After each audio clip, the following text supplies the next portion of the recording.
Thank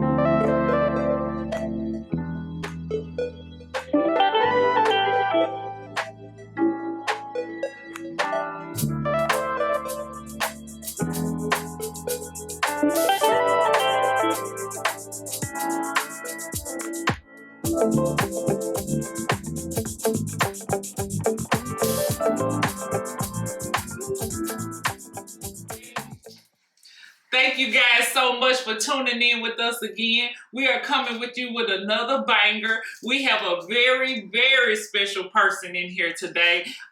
Minister Terry Wells. He is a philanthropist, a CEO, founder of My Brother's Keeper Outreach Ministry. He's really a man on the move. How you doing, Terry? Yo, Stace, man, I'm just glad to be here in the building with you. So you got a lot going on, man. Yeah. I'm just grateful to be here, man. Man, thank you so much for coming, man. Word's life, we here. Man, give me a little bit of background about yourself. You know, I be seeing you on social media. You're everywhere. You're in New York. You're out in the public. You're giving away stuff. You're doing stuff. Give me a little bit of background on yourself. Hey, man, it's not much to tell. You know, all I can say, first of all, is just all from the heart. Yeah. You know, I do it genuinely. Thank God for the favor. Just to be with people like you. Yeah. You might feel like, oh, no. But you know what I'm saying? You got so much to offer. You know, we bounce off each other. And I see everything that you're doing in the community, helping people, filming them. Hey, I need to get you on the show so people can hear you. Yeah. But, you know, basically, founder of I.M.B Outreach Ministries, was birthed out of pain and struggle, suffering, and you know, raised in the church. You know what I'm saying? CEO of course, my wife and I, we own our own trucking company. Okay. You know what I'm saying? PMC Trucking and Logistics. So, and the financial.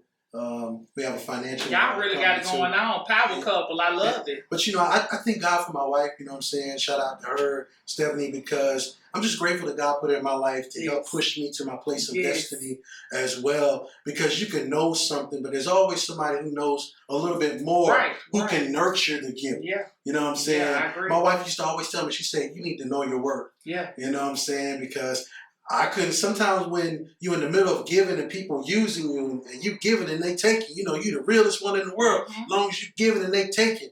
You know what I mean? But my wife, you know, she was like, hold up, baby, just let me back this thing up. Let me show you how money works. You know, as long as you giving too much. Nah, let me show you how you can spread it out when you don't have to really spread it out that much. You know what I'm saying? So shout out to my wife, Stephanie. Yeah, you know big what I'm up to saying? Stephanie. So love her to death. You know what I'm saying? So, and she I love it. So where are you from? I'm originally from Columbia, South Carolina. Okay. Yeah. Yeah. And then the Lord took me to the northern state to make a difference there. God gave me favor there. I went from 25 kids to 403 weeks. I had all the Bloods, like Sex, Money, Murder, all the Crips, OG Crips, and all the Latin Kings. And God gave me favor with them because they started calling me the pastor. Yeah. Because a lot of people don't know that behind the scenes is, you know, somebody got shot. I showed up, went to court. You know, they need me to show up. Yeah. You know, I was there. You know what I'm saying? So people don't understand, well, how in the world, you know, but you know, people don't know what you're doing behind the scenes. You know, the phone calls are I'm on my way, I'm en route. Same way we did in the streets, you're on the route. Yeah. You know what I mean? So it's like that now. So like, it means something. Yeah. So I love my people. You know, shout out to my people who showed me love. Okay. All the you know, my cats out in the hood. You know what I mean? I know I'm pastor and all, but hey, shout out to all those in the hood who showed me love. Hey. You know what I'm saying? And give me an opportunity to be your pastor too. So, that's it. Yeah. I love it. You know, I was looking through your social media, and I know that you're an author. Yeah. I was blessed to be cursed. Tell me about this book, and tell me, you know, about your life experience, if you want to. Yeah, I'm good. I was cursed to be blessed. Basically, true story. Talks about how I came up in the church, you know, but my mom was really abusive to me, and she would, you know, remember how I was on Good Times? Remember how Penny was getting whooped all the time and like, no, mama, you know what I'm saying? And you know, like, no, mama. I remember them. You know what I'm saying? And you was hoping the Rolona would come along and save you. You know what I'm saying? But my mom, you know, I mean, she would do a lot of things and then always put me down like, you stupid, you're not this, you're not that, and just smack me around and just beating me, clothes off. I don't have to get too much into it, but and then I would go to church and I would try to ask people, to help me. But sometimes people in church that have positions, like my mom did, they feel like they don't want to get involved with your problems. Like a lot of individuals, they're trying to reach out for help, but they feel like they know your mom. Yeah. They Like, don't want to step on your toes or nothing. I don't think I need to touch that. Yeah. But thank God that he put mothers in my life. I always tell people God will make up for what you lost. I don't want to go off topic, but, right, but that's he will make up for what you lost. What I mean by that is whatever you didn't have, he'll give it to you. If you didn't have a mom, he'll give you a mom. You know what I'm saying? And he gave me mothers that would encourage me.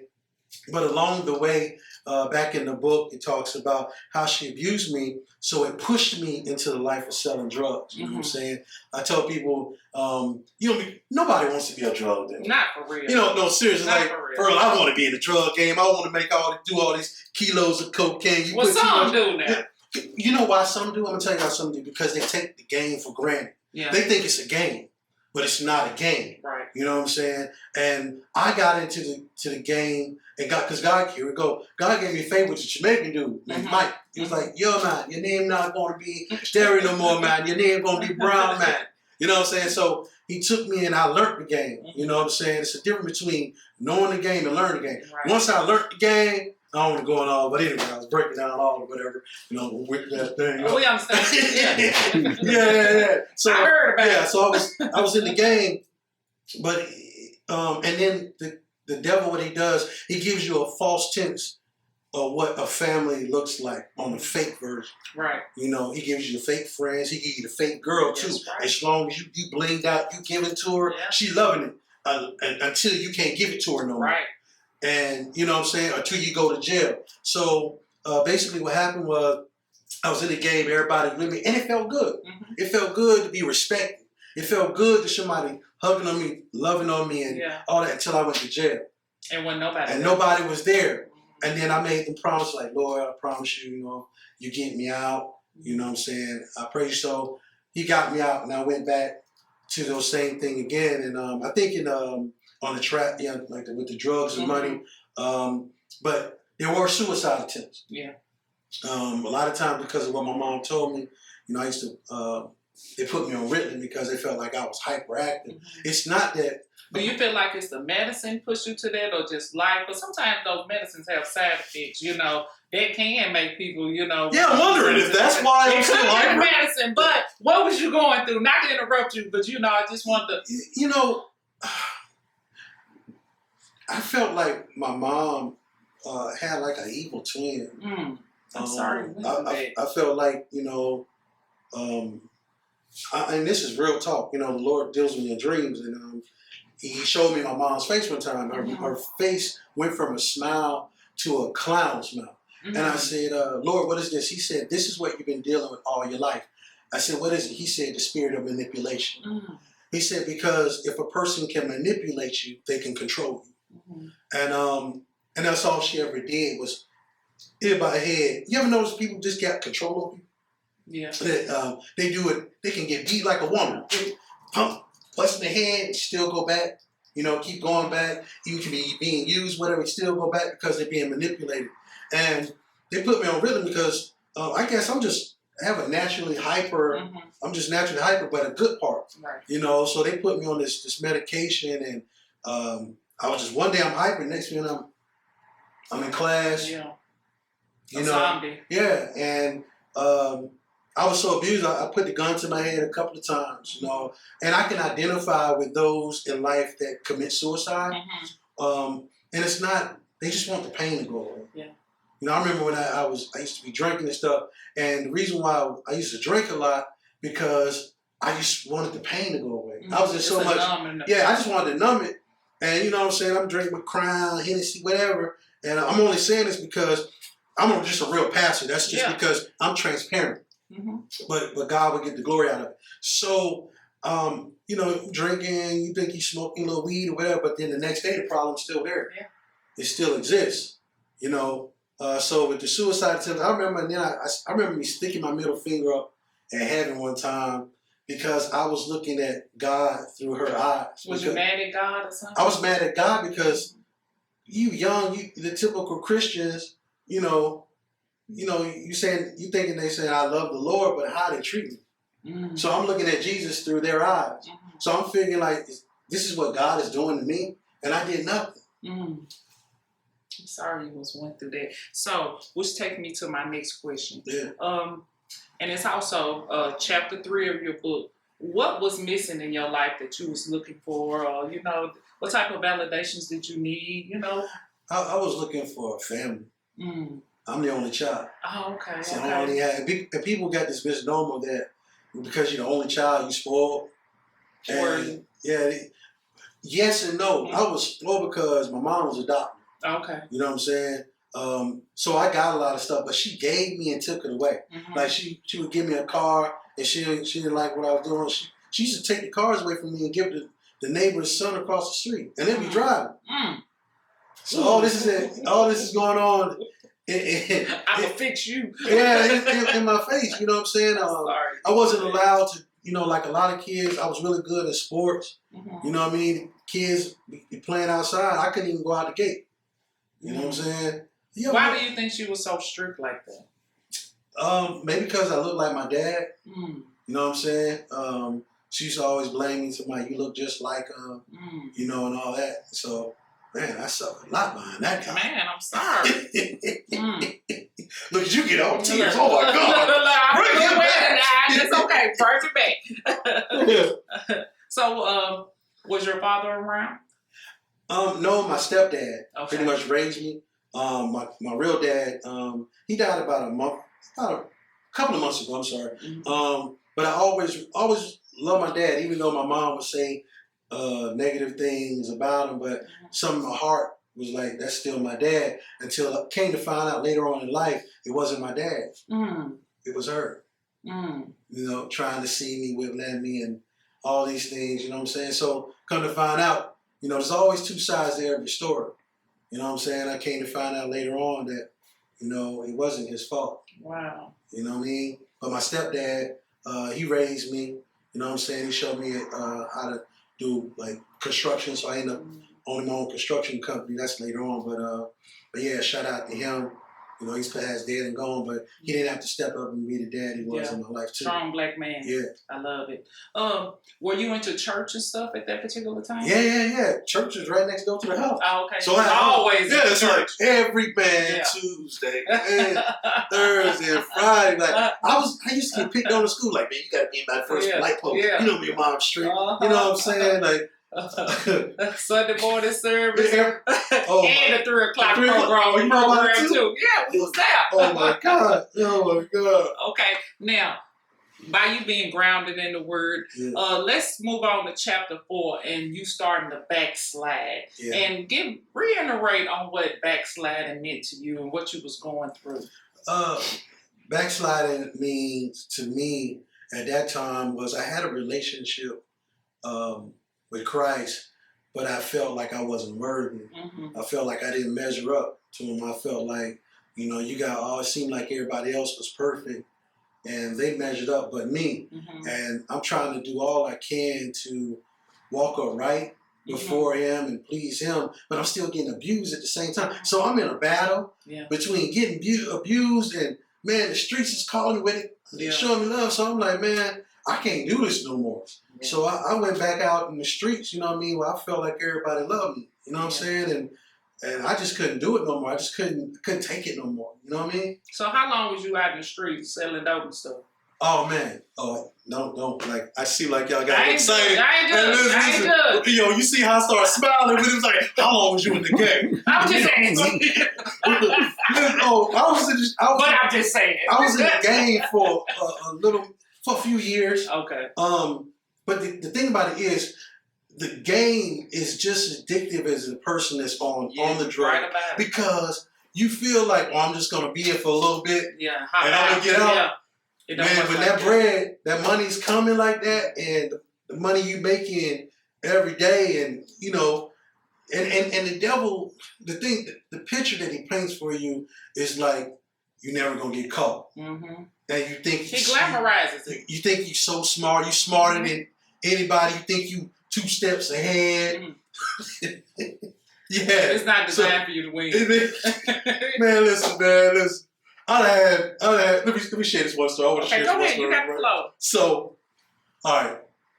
I was like, the cops never knew my name because my name was Brown Man. So I was in this high speed chase one time. It wasn't me, but we're gonna go back. It's a little comical. All right, so you know how we.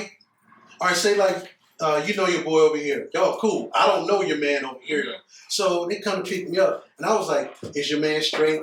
Is he good? He got a license?" You know, we always meant. Yeah. Oh yeah, everything good. So we're in the car one time. So you know how back in the day, you're in the back and they don't want to let the seat all the way back where the seat is laying down in your lap. So listen, right? So it's nighttime. You ever been to one of them places where the cops are always stopping people? Mm-hmm. You know what I'm saying? East Nashville. Okay, that part.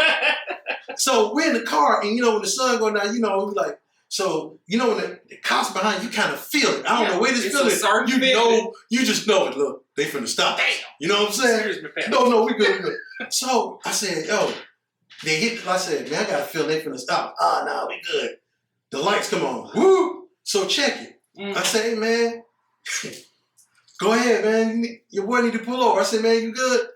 You know what he does? Right? Check it out. So listen, I'm not in the chase right now. Let me tell you how it lured me in the chase. I'm not in the chase. I'm like, man, just pull over. Then the more you get into the chase, all right, go down, go. Turn left.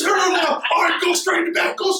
So sparks flying. So then finally, they get out and run. But that seat, I couldn't get out. So I got caught on some humbug. So the detective, they were always looking for me. It was like, look at who we got in the back. Brown Man. You know, I got caught on some humbug. Oh my God. You know what I'm saying? But that's usually how it happens. On some humbug. Yeah. You know what I'm saying?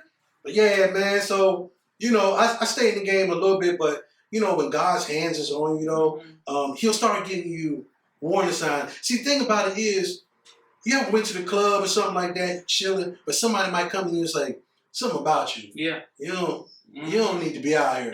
You didn't fit in. You don't fit in. That's because even the devil can recognize where you don't need to be. Right. Because when God's hands is on you, it's nothing you can do about that. You're right about it. I definitely agree. You know what I mean? So, you know, in and out of jail, so it got worse. This last situation, actually, it was in broad daylight. You know what I mean? I got with my boys one day, and they had an altercation. You know what I'm saying? We think we were going to get to the murder situation.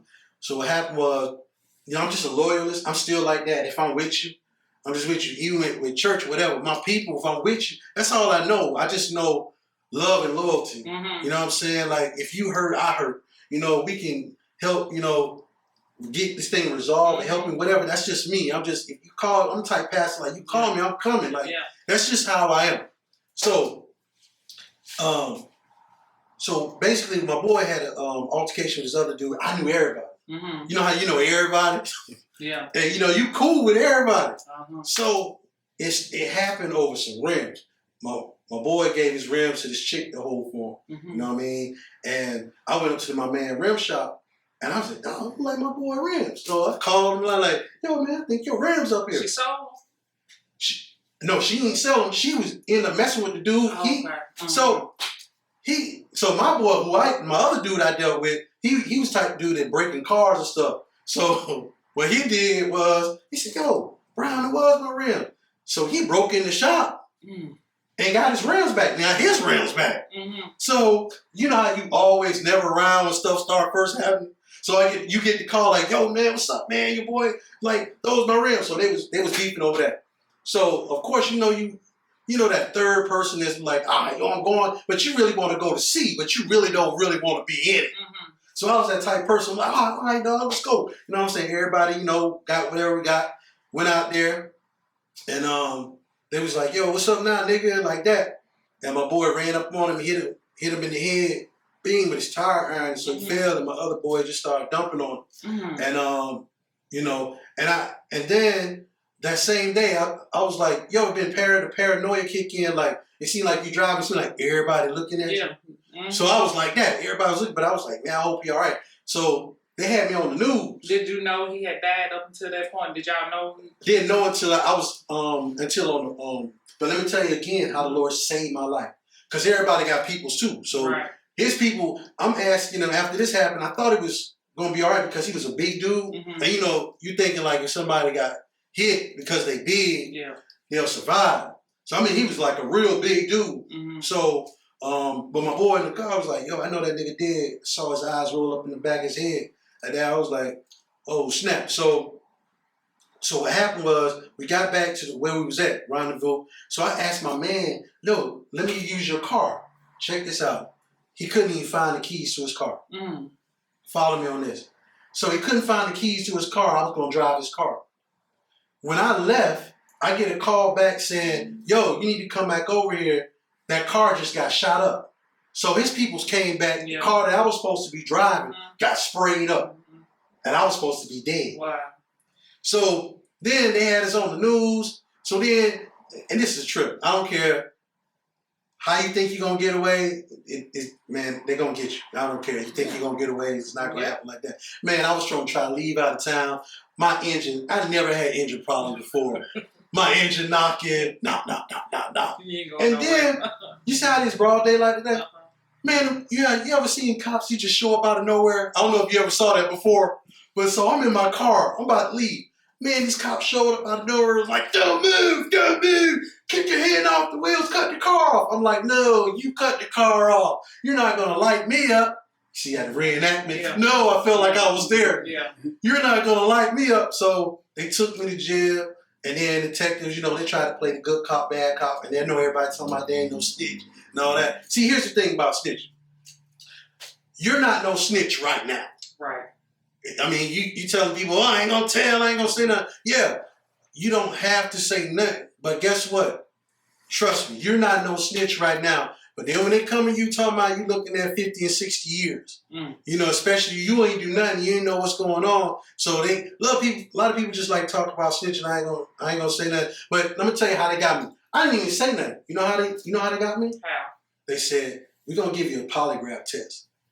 And because I listen to all my little friends out there telling me, just be calm, dog. You good. Just breathe. It's different when your life is on the line. Breathe slow, Stacy, is what they told me, right? So I'm breathing slow. They was like, did you shoot him? Like, nah. Did you hit him? Nah. They say, do you know who did it? I'm like, nah.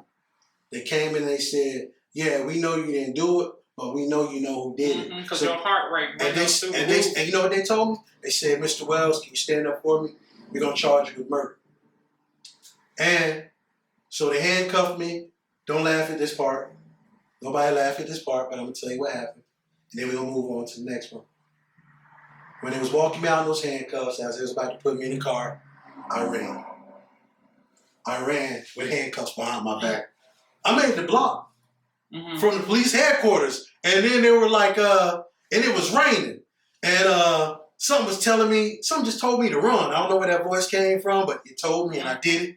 So I ran, and you know, usually when you jump, you got your balance and stuff, but I didn't have no balance. So when I fell on the ground, the detective was like, Terry, you're going down.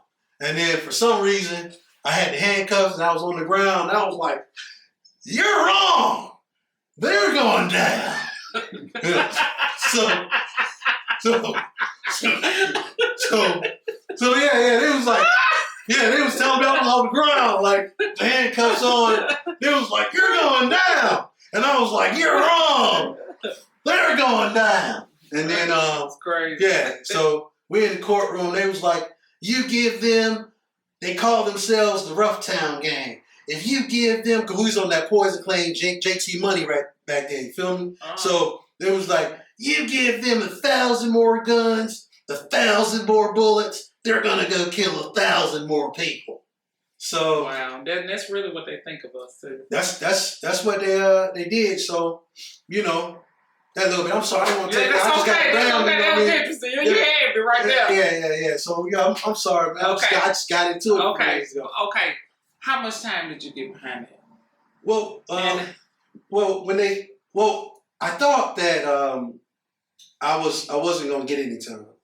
I went to shout out to Teresa Johns, who took a lot of my court cases for free. oh wow. You know what I'm saying? She's like my big sister. And shout out to my other attorney friend. She's now the Fifth Circuit judge. You know what I'm saying? That's what's up. Gwen Smalls, you know what I'm saying? Yeah. Shout out to her. I'll tell you about her later. Yeah. You gotta hear. But they gave me 10 years in prison. And I ended up working at a psychiatric hospital where I used to have to clean up people's blood and feces off the wall, because prison is a different world. Right. You know what I mean? And the thing about it was, my assistant pastor in my church he was working at the prison. And he was over the psychiatric hospital. Wow. They were about to ship me to this bad institution. And I was like, well, Lord, if we got to go, we'll go together. They had my big green bag. They was about to put me on the bus. Like, hey, stop the bus. Wells, you're staying. Wow. And, you know, because this big fat dude was like, oh, you're going to the big house in a suit. You know, I'm like, oh, this dude fat dude talking about going to the big house in a suit. So yeah, I know they just going down. So, so I was getting spit on. Guy was, threw a cup of feces on me. For y'all don't know what feces is, it's a cup of doo-doo. Threw that doo-doo on me. And I went through all of that. But the whole time, I never forgot how to pray. Yeah. My altar became that silver toilet in my jail cell. Yeah. You know, that, and I would say, Lord, you know, I'm sorry. I became very repentful. And I told him, I said, well, Lord, you know what? I know you gave me 10 years, but I promise you that if you get me out of this, I'll go for you the rest of my life. And after that, and when it was sincere, and I told him, I said, you know, Lord, this is not who I wanted to be. Yeah. You know, and I just I actually wanted to be a detective. I wanted to fly in the Air Force. I was pretty good at sports. But, you know, when God has another plan for your life, I come to realize all this that I went through the prison, it was all a setup for who he wanted me to be today, to bring people out of their pain and their struggle. And I get a letter in the mail saying that you got a parole date. Check this out. I got a parole date on a murder charge. Murder. Right. So, Gwen Smalls, who was my other attorney, she's black. So her best friend at the time was the guy over probation partner parole. He's now working at the White House. Oh, I can't think of Steve Benjamin. Steve Benjamin was over probation partner parole. They were best friends. Steve Benjamin went to church with my mom on that Sunday. Wow. So he tells my mom, I don't know why, but someone's telling me we got to get your son out of prison. Yeah. So they gave me a parole date. So usually when you go up the first time, they tell you the night. I went up. I had so many letters and stuff like that. People showed up and they said, we're going to let him out of there. So off of 10 years, I only did 1 year. But then, check this out. The people that in prison that God gave me favor with. Okay, so I started, the same people sent me to prison, started flying me across the country to speak to young people. I was with a gang investigator. He said, Terry, he did the foreword in my book. Shout out to James Richardson. You know what I'm saying? But the guy in prison, one of the CEOs, I said, yo, man, what are you trying to do? He said, man, I want to be a deputy sheriff. I said, let me talk to my boy I'll be do gang investigations with. I was ended up the same person who was giving me food in prison. I got him a job today. Wow. Now he's one of the chief deputy sheriffs. Wow, ain't that something? Gwen Smalls. Because she sold in my life, she always wanted to be a judge. She's now the Fifth Circuit judge. Steve Benjamin, the one who let me out of prison, because he sold into my life by letting me out of prison, he became the first black mayor of Columbia, South Carolina. Okay. Now he's in the White House with Joe Biden as over the public affairs department. Oh, wow. So they didn't even know that they were sowing into my life. Yeah. And the Lord said, I will bless those that bless you. Yeah. So by them blessing me, you know what I'm saying? They sowing is more than money. Yes, it is. So by them sowing into my life, look at the residuals that the Lord blessed them with.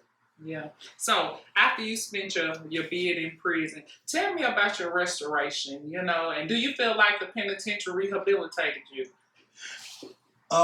Before we move to the next question. I can't really say that it was the penitentiary because they've taken a lot out of the prison system. They've taken away, first of all, the weights, because they were saying the guys were getting bigger than the guards. But that's their recreation. They had college credit. They had where you can go to school. Did you take up a trade or anything? Oh no, I was just always on the court. Okay. You know what I'm saying? Crossing. You know what I'm saying? Breaking ankles. Okay. It's right there. Well, you want some of that? Yeah. Let's move it on to your restoration. Tell us about that. My restoration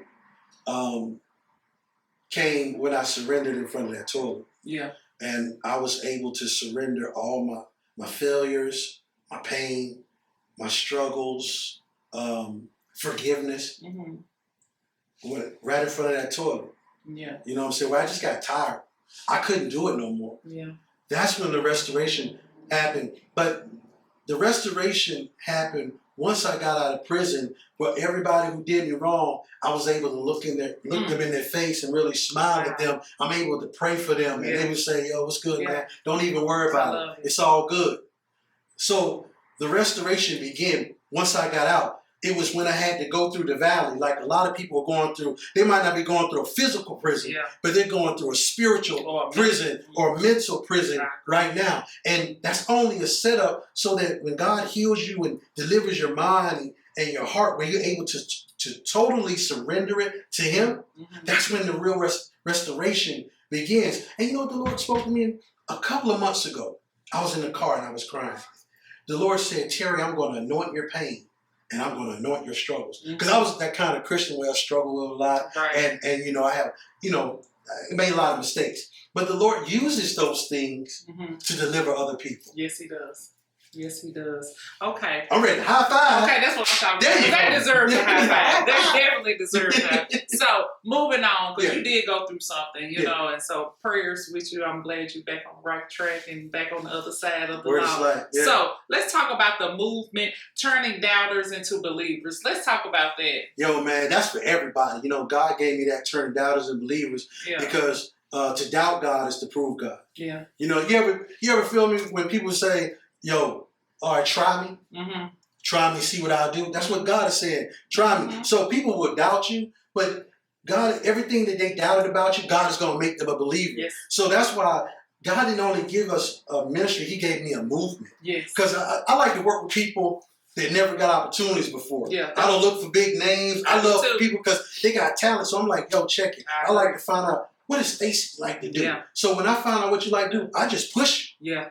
And pour into, what do you need? How are we going to make this thing happen? Yeah. And let's get it done. Be a blessing to someone. Man, it's about the movement. And this thing, we can really take over. What I mean by take over with our gifts, our talents, anointing. And I tell people, listen, if you can't do it, then get with somebody who you know who can. Right. Talking about, we about to take the streets back. I tell you, you can't take something back you're not anointed to do. Right. If you're not anointed for it, then you need to get with the person that God gave the gift to do it. Definitely agree. Okay.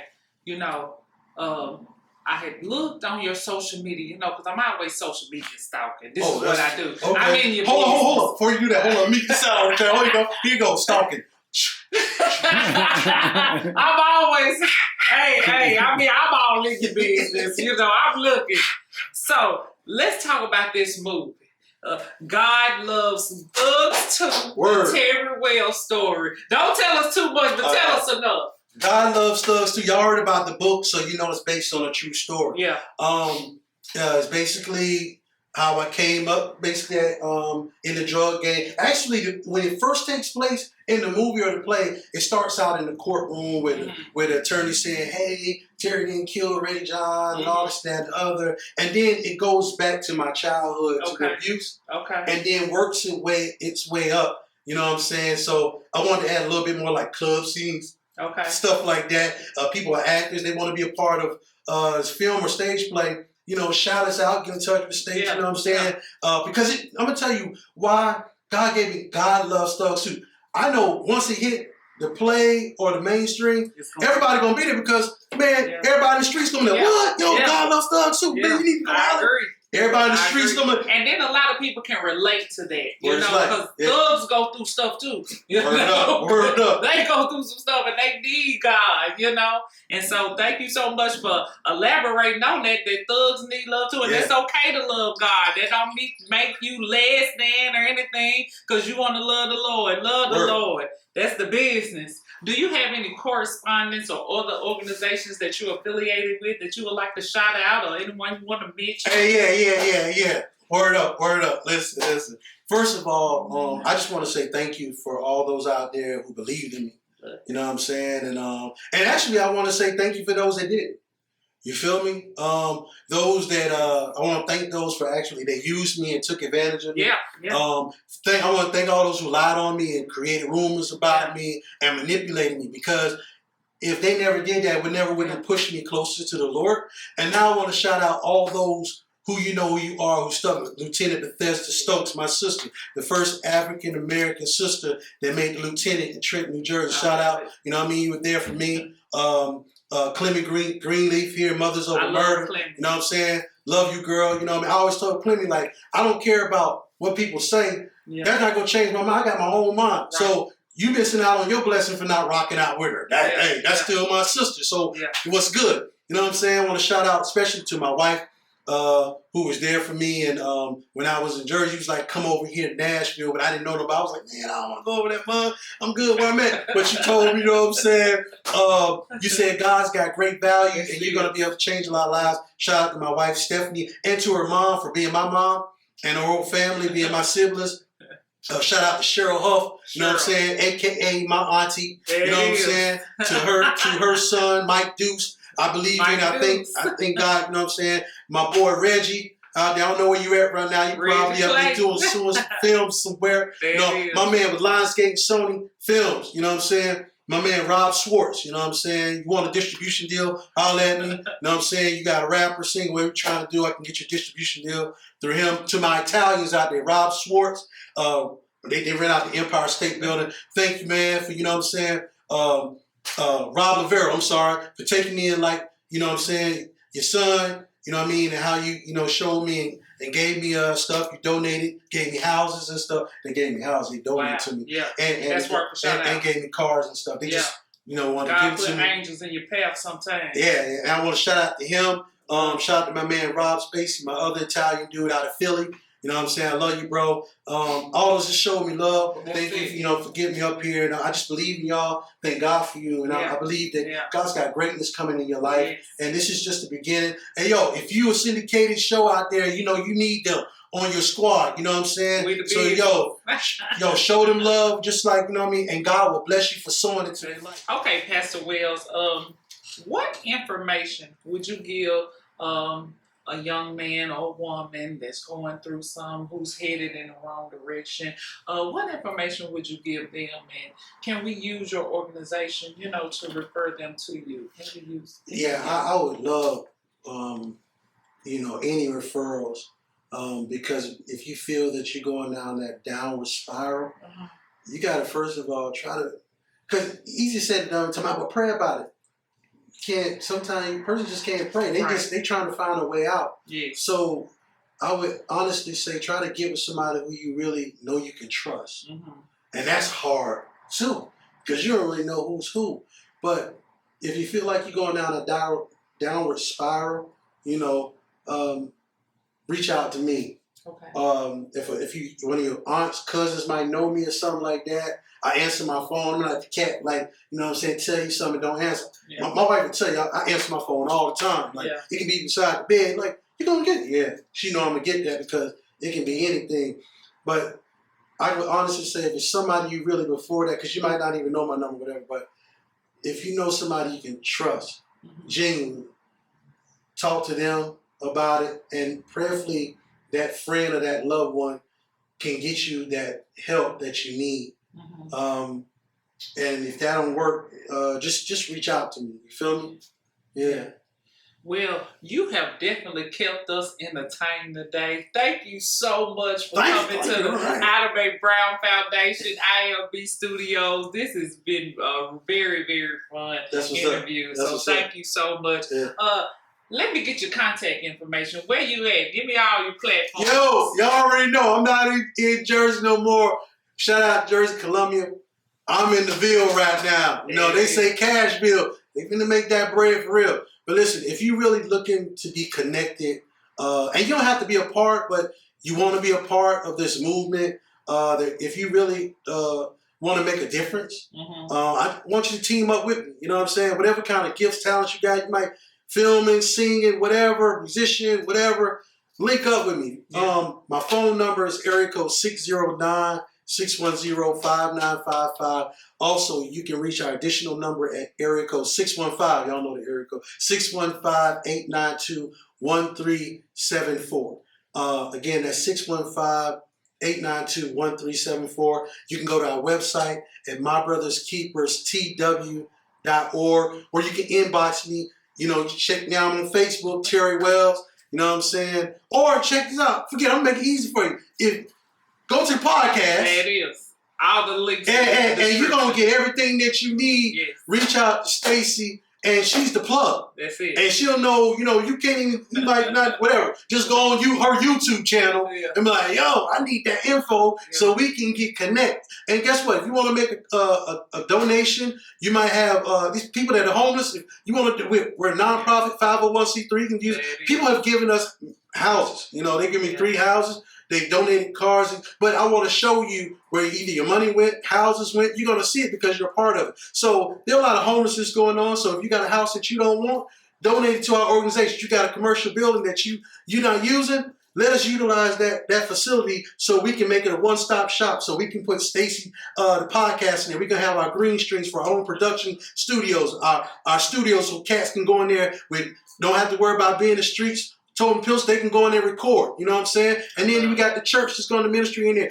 Drone technology. Whatever you're trying to do, it's right here in MBK Nashville. We getting it done. Let's go. There it is. Look, don't forget to like and subscribe. And also click that notification bell so every time we post something, you'll be the first to know about it. Thank you so much, Terry. And I look forward to love you, Stacy, man. No doubt. All right. Have a good day.